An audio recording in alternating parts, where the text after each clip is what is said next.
Šumerų civilizacija, viena iš seniausių pasaulyje, klestėjo Mesopotamijoje. Ši žemė tarp dviejų upių, Tigro ir Eufrato, dabar yra šiuolaikinis Irakas. Maždaug 3500 metų prieš Kristų šumerai pradėjo statyti miestus, tokius kaip Uras, Urukas ir Eridu. Šie miestai buvo prekybos, religijos ir inovacijų centrai. Šumerai klestėjo daugiau nei 2000 metų, palikdami neišdildomą žymę istorijoje. Derlingasis pusmėnulis, kaip dar vadinamas šis regionas, dėl upių potvinių turėjo derlingą dirvą. Tai leido šumerams auginti tokius pasėlius kaip miežiai ir kviečiai, o tai lėmė maisto perteklių. Šis perteklius išlaisvino žmonės specializuotis kituose amatuose, todėl atsirado specializuotas darbas ir socialinė hierarchija. Šumerų miestai valstybės dažnai konfliktavo tarpusavyje, konkuruodami dėl išteklių ir dominavimo.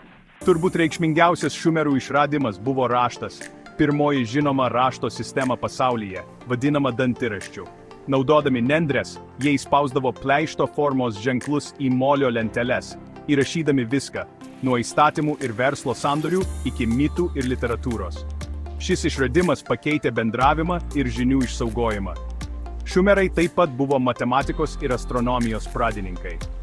Jie sukūrė 60-ainę skaičiavimo sistemą, pagrįstą skaičiumi 60, kuri paveikė mūsų šiuolaikinį laiko skaičiavimą. 60 sekundžių per minutę, 60 minučių per valandą. Jie stebėjo žvaigždes ir kūrė kalendorius, kurie buvo būtini jų žemės ūkio praktikai.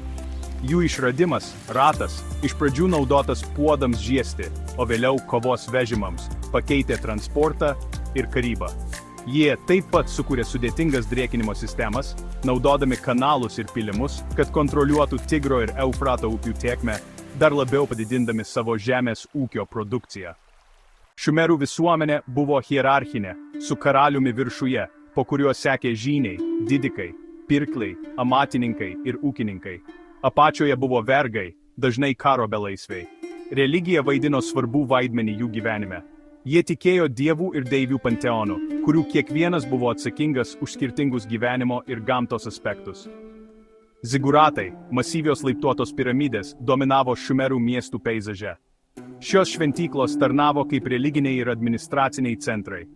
Šumerai garbino savo dievus aukomis ir ritualais, tikėdamiesi juos nuraminti ir užsitikrinti gerą derlių bei apsaugą. Jų mitai ir epai, perduodami iš kartos į kartą, suteikia vertingų įžvalgų apie jų įsitikinimus, vertybės ir pasaulėžiūrą.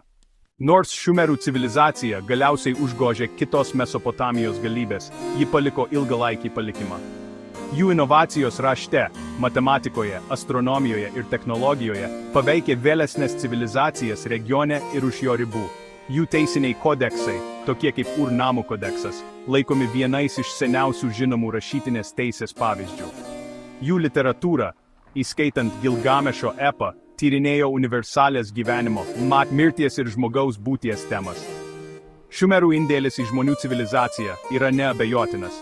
Jų išradingumas ir kūrybiškumas aidi per tūkstantmečius, primindamas mums apie ilgalaikę žmogaus inovacijų galią ir mūsų bendros žmogiškosios istorijos tarpusavio ryšį.